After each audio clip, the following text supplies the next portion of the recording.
Hi, Thambi sir. Hi. Hi, Thambi sir. Varanasi. Hi. Hi, hello, Satish. Hi. Hi, Thambi sir. Hi. Hello, എല്ലാവർക്കും നമസ്കാരം.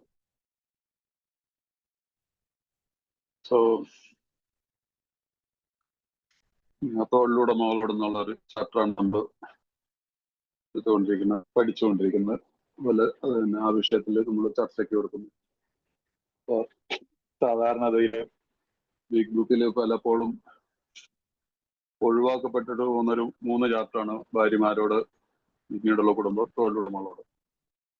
അത് എവിടുന്ന് എന്ന് പറയുന്നത് എല്ലായിടത്തും ഇല്ല. നമ്മുടെ നാട്ടിൽ പ്രത്യേകിച്ച് എനിക്ക് തോന്നുന്നു അതിനെക്കുറിച്ച് അതിനെ കാര്യമായിട്ടുള്ളൊരു സ്റ്റഡി നടത്താറില്ല എനിക്ക് തോന്നുന്നു. അപ്പൊ അതുകൊണ്ട് നിങ്ങളുടെ ഈ ഗ്രൂപ്പിൽ ഈ 3 ചാപ്റ്ററും മറ്റു ചാപ്റ്ററും കൂടെ നമ്മൾ എടുത്തു കഴിഞ്ഞാണ്. പക്ഷെ ഈ അവസാനത്തെ ഈ 3 ചാപ്റ്റർ കൂടെ എടുക്കാനായിട്ടുള്ളൊരു അവസരം കിട്ടിയത് എനിക്ക് ഒത്തിരി പ്രയോജനമുണ്ട്. നിങ്ങൾക്ക് ഒരു പ്രയോജനം ഉണ്ടാവുമെന്ന് ഞാൻ വിശ്വസിക്കുന്നു. മാത്രമല്ല ഇത് നിങ്ങൾ പഠിച്ചു വരുമ്പോൾ നമുക്ക് മനസ്സിലായി ഇത് മൈ ഗോഡ്, ഇത് ഇത്രയും നല്ല അറിവ് തരുന്ന ഒരു ചാപ്റ്റർ ആണല്ലോ എന്നുള്ളത് നമുക്ക് മനസ്സിലാവും. അപ്പോ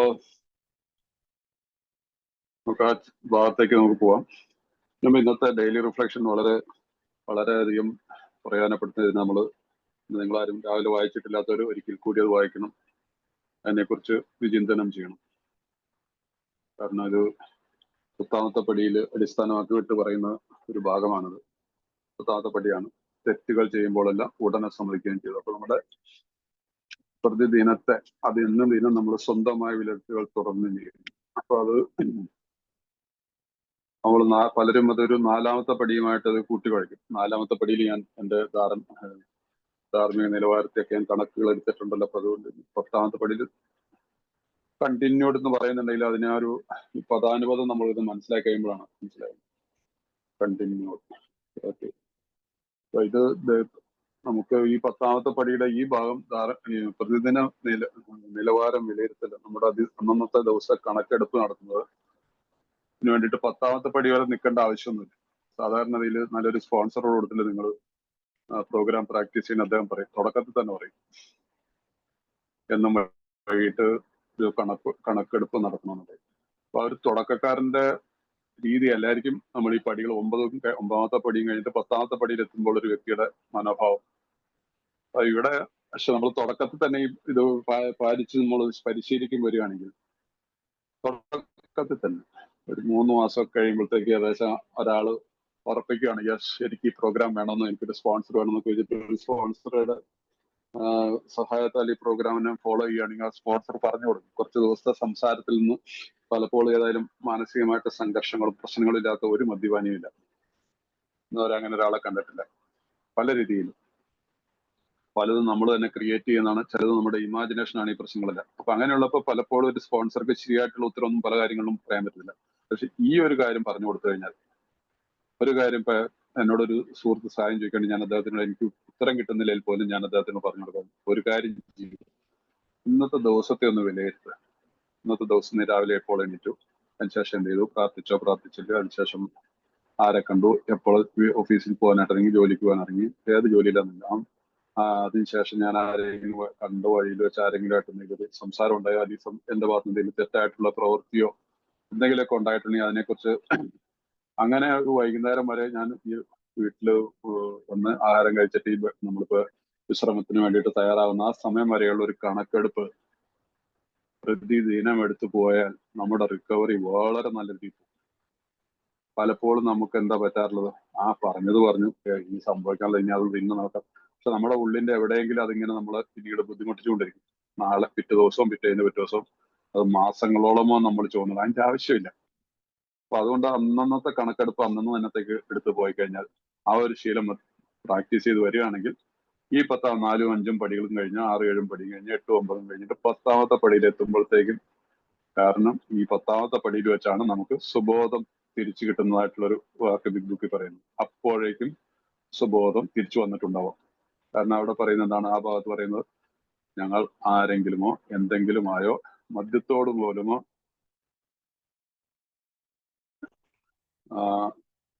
യുദ്ധത്തിൽ ഏർപ്പെടുന്നത് നിർത്തി. അപ്പോഴേക്കും സുബോധം തിരിച്ചു വന്നിരിക്കണം. ഈ stop fighting with anyone anything. Even with alcohol by then sanity may be returned എന്ന് പറയുന്നത്, മനസ്സിലായില്ലേ? ആ 10ാമത്തെ പടിയിൽ ആണ് ഈ സാനിറ്റി എന്ന് പറയുന്നത്. 2ാമത്തെ പടിയിൽ പലപ്പോഴും വിചാരിക്കും നമ്മൾ came to believe that a power greater than ourselves could restore us to sanity. ഞങ്ങളെ സുബോധന്മാരൊക്കെ ഞങ്ങളെക്കാൾ വലിയൊരു ശക്തിക്ക് മാത്രമേ കഴിയുമെന്ന് വിശ്വസിക്കാൻ തുടങ്ങി. പലപ്പോഴും പലരും തെറ്റിദ്ധരിക്കും. എനിക്ക് 2ാമത്തെ പടി കഴിഞ്ഞപ്പോഴത്തേക്ക് എനിക്ക് സുബോധം തിരിച്ചു വന്നിരുന്നില്ല. സുബോധം തിരിച്ചു വരുന്നത് 10ാമത്തെ പടിയിൽ. അപ്പോഴും പറയുന്നത് ഉണ്ടായേക്കാം, സുബോധം തിരിച്ചു വന്നിട്ട് ഉണ്ടാകാമെന്ന് പറയുന്നത്.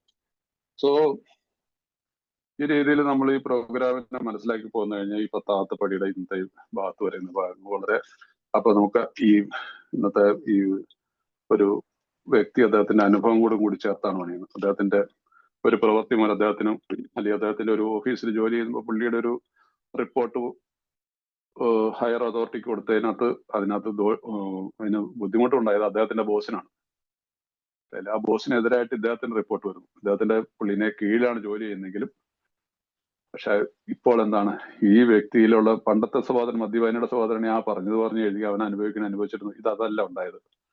ഇവിടെ എന്താണ് അവസാനത്തെ പറയുന്നത്? എന്റെ ബോസിനെ അദ്ദേഹം സമീപിക്കുന്നു. ഈ പ്രശ്നത്തിൽ എനിക്കുള്ള ഉത്തരവാദിത്തത്തെ കുറിച്ച് സൂചിപ്പിച്ചപ്പോൾ അദ്ദേഹം അത്ഭുതപ്പെട്ടു. സാധാരണഗതിയിലെ ആളുകളൊക്കെ എന്താ ചെയ്യാറില്ല, കഴിഞ്ഞത് എഴുതുക, അല്ലെങ്കിൽ നമുക്ക് ആരുടെ ചിലപ്പോൾ ഒരു വിരോധമുള്ള ഒരാളാണെങ്കിൽ അവർക്ക് നമ്മളത് പറയും, നമ്മുടെ മലയാള ഭാഷ പറയുകയാണെങ്കിൽ പണി കൊടുത്തു എന്നൊക്കെ പറയും. ഞാൻ നന്നായിട്ടൊരു പണി കൊടുത്തെന്ന് പറയും. ബോസിനായിരിക്കും, ആർക്കായാലും, അല്ലെങ്കിൽ താഴെ എഴുതും. പക്ഷെ ഇവിടെ ആ രീതിയിലല്ല അദ്ദേഹം ചെയ്യുന്നത്. ഇതാണ് സുബോധം. നമുക്കിന്ന് ആരെയും വേദനിപ്പിക്കാൻ നമുക്ക് സാധിക്കത്തില്ല. അത് നമ്മുടെ കുടുംബജീവിതത്തിലും മുമ്പൊക്കെ നമ്മൾ എന്തെല്ലാം വീട്ടിലെല്ലാം മക്കളോട് വളരെ ദേഷ്യത്തോടുകൂടി സംസാരിക്കും. ഭാര്യയൊക്കെ ചിലപ്പോൾ ചിലരൊക്കെ ചീത്തയൊക്കെ വിളിക്കില്ല, വളരെ മോശമായ രീതിയിൽ അവരുടെ തന്തയ്ക്കും തള്ളയ്ക്കൊക്കെ വിളിക്കും, അല്ല വളരെ ചീത്തമായിട്ടുള്ള രീതിയിൽ സംസാരിക്കുന്ന വ്യക്തികളുണ്ട്. ഇവിടെ അങ്ങനെയല്ല. ഈ രീതിയിലുള്ള ഒരു കണക്കെടുപ്പ് നമ്മൾ ശീലിച്ചു വന്നു കഴിഞ്ഞാൽ നമുക്ക് ആർക്കും ഒരിക്കൽ പോലും നമ്മളെ ബുദ്ധിമുട്ടിക്കുന്ന ഒരു കാര്യം നമ്മുടെ ജീവിതത്തിലെ കണക്ക് പുസ്തകത്തിൽ എഴുതി ചേർക്കാൻ പറ്റത്തില്ല. അത് വളരെ ഒരു മാറ്റമാണ്. This is called sobriety, this is called sanity, this is called transformation. വ്യക്തിത്വത്തിലുണ്ടാവുന്ന മാറ്റം, ആ മാറ്റമാണ് ഇവിടെ സംഭവിക്കേണ്ടത്. അപ്പൊ ഇവിടെ അത്ഭുതപ്പെട്ടു. എന്നാൽ അപ്രതീക്ഷിതമായ ഫലങ്ങൾ അപ്പോൾ ഉണ്ടായി. ഭാവിയിൽ കൂടുതൽ നേരിട്ടും ഫലപ്രദമായും ബന്ധപ്പെടുവാൻ ഞങ്ങൾ തീരുമാനിച്ചു. ഒരു റിലേഷൻഷിപ്പ് വളരെ സ്ട്രോങ് ആയിട്ടുള്ള റിലേഷൻഷിപ്പ് ജീവിതത്തിലേക്ക് നമ്മൾ വരുന്നു. അപ്പൊ അതുകൊണ്ടാണ് ഈ ആൽക്കഹോളിക്സ് അനോണിമസിലേക്ക് ഒരു ഡെഫിനിഷൻ സാധനം. Alcoholics Anonymous fellowship of making relationships, not breaking relations, making. ഇപ്പൊ നമ്മുടെ കഴിഞ്ഞ കാലത്തിൽ നമുക്ക് നഷ്ടപ്പെട്ടു പോയിട്ടുള്ള ബന്ധങ്ങളെ നമുക്ക് കൂട്ടിച്ചേർക്കാൻ പറ്റും. അതുപോലെ ഇപ്പോഴത്തെ ജീവിതത്തിൽ നമുക്ക് നല്ല ബന്ധങ്ങൾ, മനസ്സിലായില്ലേ? അപ്പൊ ഇവിടെ ആ രീതിയിലുള്ള ഒരു ജീവിത രീതിയാണ് ആൽക്കഹോളിക്സ് അനോണിമസിന്റെ. അപ്പൊ അതിനെക്കുറിച്ച് ഇന്നത്തെ ഡെയിലി റിഫ്ലക്ഷൻ വളരെ നല്ലതായിരുന്നു. അതുകൊണ്ട് നിങ്ങളത് ഇന്ന് വായിക്കാത്തവർ ഇനിയായാലും രാത്രിയിൽ കിടക്കുന്നതിന് മുമ്പൊക്കെ വായിച്ചിട്ട് കിടക്കുക, അതിനെക്കുറിച്ച് മനസ്സിലാക്കുക. അപ്പൊ അതുകൊണ്ട് നമ്മളുടെ കൂട്ടായ്മയുടെ വളരെ ഒരു ഇമ്പോർട്ടൻസ് ആണിത്. അപ്പൊ നമ്മൾ ഇനി പ്രോഗ്രാമിലേക്ക് ഇന്നത്തെ നമ്മുടെ സ്റ്റഡിയുടെ ഭാഗത്തേക്ക് വരികയാണ്. തൊഴിലുടമകളോട് എന്നുള്ള ചാപ്റ്റർ ആണിത്. നമ്മളിത് പഠിച്ചു വന്നപ്പോൾ നമുക്ക് മനസ്സിലായില്ലേ ഇത് എത്ര നല്ലൊരു ചാപ്റ്റർ ആണിത് എന്നുള്ളത് മനസ്സിലാവാണ്. ഇത് എഴുതിയിട്ടുള്ള ആളെ കുറിച്ച് നമ്മൾ പറഞ്ഞാണെങ്കിൽ പോലും ആദ്യമായിട്ട് ഈ മീറ്റിംഗിൽ ആരെങ്കിലും ഉണ്ടെങ്കിൽ അവർക്ക് പ്രയോജനപ്പെടാനായിട്ട് ഒന്നുകൂടെ ഞാൻ ബ്രീഫായിട്ടൊന്ന് വിരിച്ചു പോവാം. പക്ഷെ അവർക്ക് പ്രയോജനപ്പെടും. ഈ ചാപ്റ്റർ ഒഴിച്ച എല്ലാ ചാപ്റ്ററുകളിലും ബിൽ വിൽസന്റെ കൈയാണുള്ളത്. ബിൽ വിൽസൺ ആണ് അതിനെക്കുറിച്ച് മോസ്റ്റ്ലി ഉള്ള കോൺട്രിബ്യൂഷൻ എഴുതി ചേർത്തിട്ടുള്ളത്. പക്ഷെ ഈ ഒരു ചാപ്റ്റർ മാത്രം ബിൽ വിൽസൺ അല്ല എഴുതിയിരിക്കുന്നത്. ഈ ചാപ്റ്റർ എഴുതിയത് എല്ലാവർക്കും അറിയാവുന്നതാണ് ഹങ് പാർക്കസ്റ്റ് എന്ന് പറഞ്ഞ, അഥവാ അദ്ദേഹത്തിന്റെ പേര് ഹെൻറി എന്ന് കൂടെ ഒരു പേരുണ്ട്. ഹെൻറി പാർക്കസ്റ്റ് എന്ന് പറഞ്ഞ ബിൽ വിൽസന്റെ ആദ്യത്തെ സ്പോൺസി ആയിരുന്നു അദ്ദേഹം. ഒരു തുടക്കകാലം മുതൽ എയിൽ ഉണ്ടായിരുന്ന ആളാണ്. അദ്ദേഹം ഒരു വലിയൊരു കമ്പനിയിൽ ജോലി ചെയ്തിരുന്ന ആളാണ്. അദ്ദേഹത്തിന്റെ അനുഭവങ്ങൾ, സ്വന്തം അനുഭവങ്ങളുടെ അടിസ്ഥാനത്തിലാണ് ഈ ചാപ്റ്റർ എഴുതിയിരിക്കുന്നത്.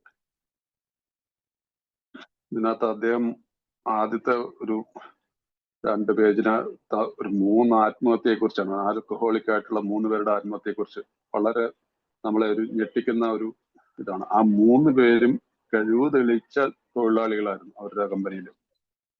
കഴിവ് തെളിയിച്ച വളരെ മിടുക്കന്മാരായിട്ടുള്ള അവരെ ചില 2 പേരായിട്ട് ജോലിയിൽ നിന്ന് പിരിച്ചു വിട്ടതാണ്. ഒരാള് തിരിച്ചു വിടാതെ ജോലിയിൽ നിൽക്കുമ്പോൾ തന്നെ ആത്മഹത്യ. 3 പേരും, ഒരാൾ തൂങ്ങി മരിക്കുന്നു, ഒരാൾ കെട്ടിടത്തിന്റെ മുകളിൽ നിന്ന് ചാടി മരിക്കുന്നു, ഒരാള് തോക്കിന്റെ കുഴൽ വായു വെച്ചിട്ട് കാലിന്റെ വിരൽ കൊണ്ട് ട്രിഗർ വലിച്ചിട്ട് സ്വന്തം വെടിവെച്ച് മരിക്കുന്നു. ആൽക്കഹോളിസം അമിത മദ്യപാനാസക്തി എന്ന രോഗത്തിന്റെ പരിണത ഫലങ്ങൾ ഈ 3 പേരിലും നമ്മളാകാമായിരുന്നു. അപ്പൊ നമ്മൾ ആരും വ്യത്യസ്തരൊന്നുമല്ല. ദൈവത്തിന്റെ അനുഗ്രഹം കൊണ്ട് നമ്മൾ ജീവിച്ചിരിക്കുന്നു. അപ്പൊ ഈ ഹങ് ഫോർകസ്റ്റ് ഈ ബുക്ക് എഴുതിയതിനു ശേഷം ഏറ്റവും വളരെ ബാഡ് ന്യൂസ് എന്ന് പറഞ്ഞാൽ ഈ ബുക്ക് പബ്ലിഷ് ചെയ്ത് 6 മാസം കഴിഞ്ഞപ്പോൾ ദേഹം പോലും റിലാപ്സായി. 6 മാസം കഴിഞ്ഞപ്പോൾ. അതിനുശേഷം അയാൾ അദ്ദേഹം എയിലേക്ക് തിരിച്ചു വന്നില്ല. അദ്ദേഹം മരണപ്പെട്ടു. കുറച്ച് മാസങ്ങൾക്ക് ശേഷം അദ്ദേഹം മരണപ്പെടുന്നു. അപ്പൊ ഈ ബിഗ് ബുക്കിൽ ഒരു വളരെ ഇമ്പോർട്ടന്റ് ആയിട്ടുള്ള ഒരു സ്റ്റോറി എഴുതിയിട്ടുള്ള അദ്ദേഹം പോലും മദ്യപാനാസക്തിയുടെ തീവ്രതയുടെ ഫലത്താൽ, അതും വളരെ കഴിവുള്ള ഒരാളായിരുന്നു ഇദ്ദേഹം. ഈ ബുക്ക് ബിൽ വിൽസൺ എഴുതിയെങ്കിലും ഇതിനെ എഡിറ്റ് ചെയ്ത് സെറ്റ് ചെയ്തിരിക്കുന്നത് ഹങ് ഫോർകസ്റ്റ് എന്നാണ് പറയുന്നത്. അത്രയ്ക്ക് നല്ലൊരു കഴിവുള്ള ഒരാളായിരുന്നു, നല്ലൊരു എഡിറ്റർ ആയിരുന്നു. ഈ ബുക്ക് എഡിറ്റ് ചെയ്താണ് ഒന്നാമത്തെ ഫസ്റ്റ് എഡിഷൻ എഡിറ്റ് ചെയ്ത ഒരാളാണ്. അദ്ദേഹത്തിന്റെ സ്റ്റോറി ഫസ്റ്റ് എഡിഷൻ ഉള്ളവർക്ക് കയ്യിലുള്ളവരുണ്ടെങ്കിൽ ദ അൺബിലീവർ എന്ന് പറഞ്ഞിട്ട് സ്റ്റോറി ഉണ്ട്. അദ്ദേഹത്തിന്റെ സ്റ്റോറിയാണ് ദ അൺബിലീവർ. പക്ഷെ അദ്ദേഹത്തിന്റെ ഫസ്റ്റ് എഡിഷൻ നമ്മുടെ പുറത്ത് വന്നതിന് ശേഷമാണ് മരിക്കുന്നത്. അതുകൊണ്ട് പിന്നെ ആ സ്റ്റോറി പിന്നീടുള്ള സെക്കൻഡ് എഡിഷൻ മുതൽ അദ്ദേഹത്തിന്റെ ആ ചാപ്റ്റർ ഒഴിവാക്കി. കാരണം അദ്ദേഹത്തിന്റെ ജീവിതത്തിന് അതൊരു റിക്കവറിയിലല്ലായിരുന്നല്ലോ അത് മരിക്കുന്നത്. സോ ഇതൊക്കെ നമ്മൾ അറിഞ്ഞിരിക്കുന്നത് നല്ലതാണ്. അതുകൊണ്ടാണ് ഞാൻ ഒന്ന് സൂചിപ്പിച്ചത്. അപ്പൊ അതുകൊണ്ട് ഈ രോഗം എത്ര വലിയ കഴിവുള്ള ആളെയും വീഴിക്കാം, തകർന്നു പോകാനുള്ള സകല സാധ്യതയുണ്ട്. അപ്പൊ നമ്മള് ഇനി കഴിഞ്ഞ ആഴ്ചയിൽ നമ്മൾ നിർത്തിയത്, കഴിഞ്ഞ വ്യാഴാഴ്ചയായിരുന്നു നമ്മൾ ലാസ്റ്റ് 10 വർഷം. നാളെയായിരുന്നു എന്റെ ദിവസം എനിക്ക് നമ്മുടെ ലക്ഷ്മൺ ജി ഇതിനകത്തുണ്ട്, ഒരു പകരക്കാരനാണ്.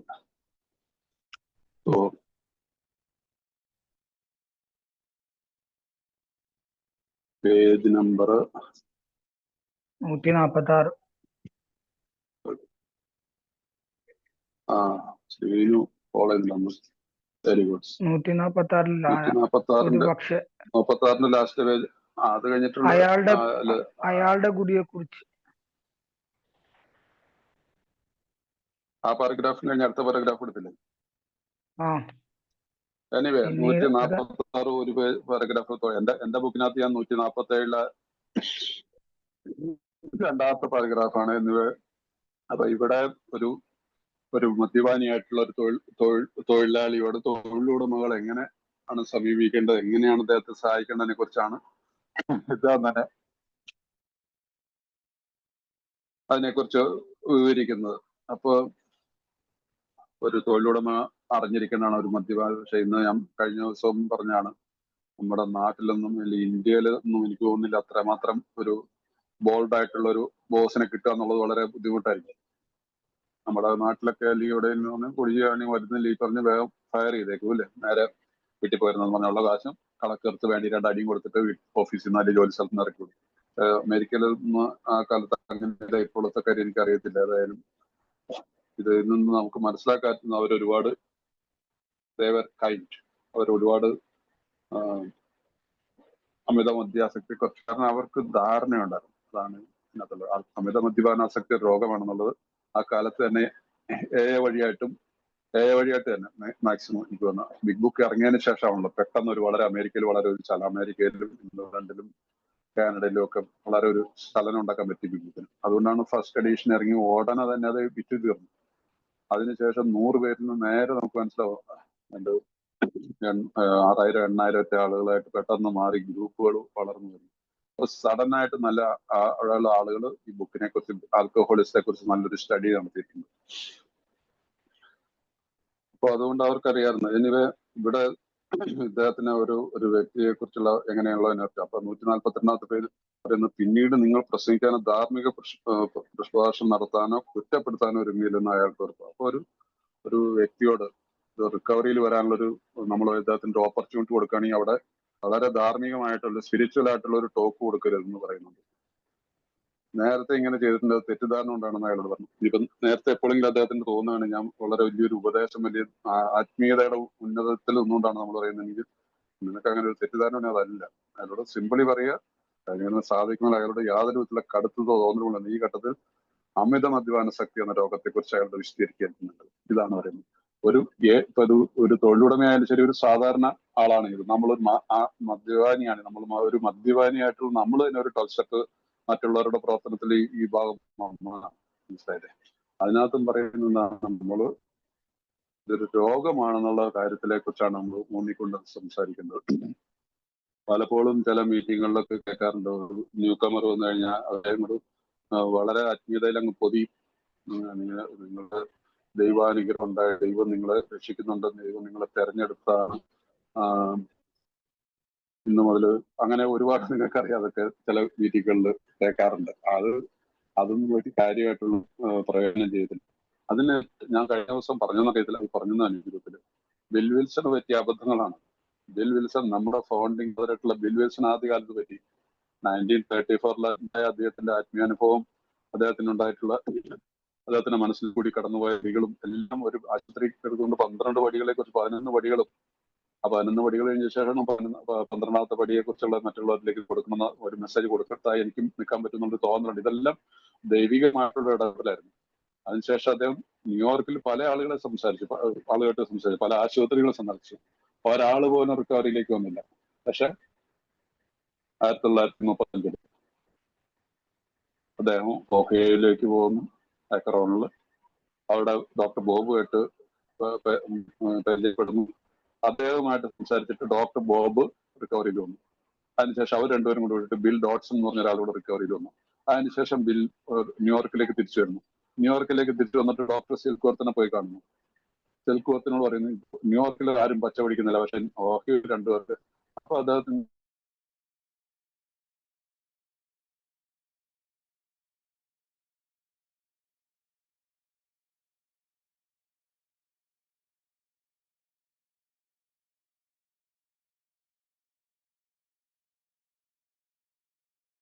ഇവിടെ ഇത്തിരി നെറ്റ്വർക്ക്, ഞാൻ വാരണാസിയിലാണ്, അപ്പൊ ഇത്തിരി നെറ്റ്വർക്ക് ഇഷ്യൂ ഉണ്ട്. അപ്പൊ അദ്ദേഹത്തിനോട് ചോദിക്കുന്നുണ്ട്, എന്താണ് how you are dealing with an alcohol. Bill പറഞ്ഞ് എനിക്കുണ്ടായിട്ടുള്ള എന്റെ സ്പിരിച്വൽ ആയിട്ടുള്ള എക്സ്പീരിയൻസ് ആശുപത്രിയിലും ഉള്ളതിനെ കുറിച്ചാണ് സംസാരിക്കുന്നത്. പുള്ളി പറഞ്ഞ no, it not work. That is your message. The disease of body and mind.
അങ്ങനെ റേഞ്ച് പോയില്ലേ?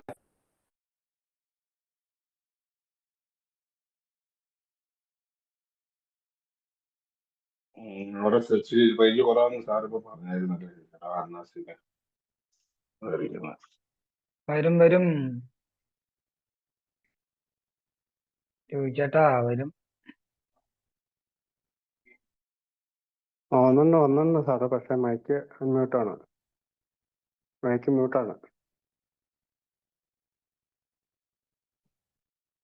ഇപ്പൊ കേൾക്കാവോ? കേക്കാം. ഒരു മിനിറ്റ്, ഞാനൊരു നെറ്റ്വർക്കിലേക്ക് നോക്കട്ടെ കേട്ടോ. ഒരു സെക്കൻഡ്. കമ്പനിക്കാരൊക്കെ ആദ്യം കാശ് മേടിച്ചെടുക്കും, പിന്നീട് നമ്മൾ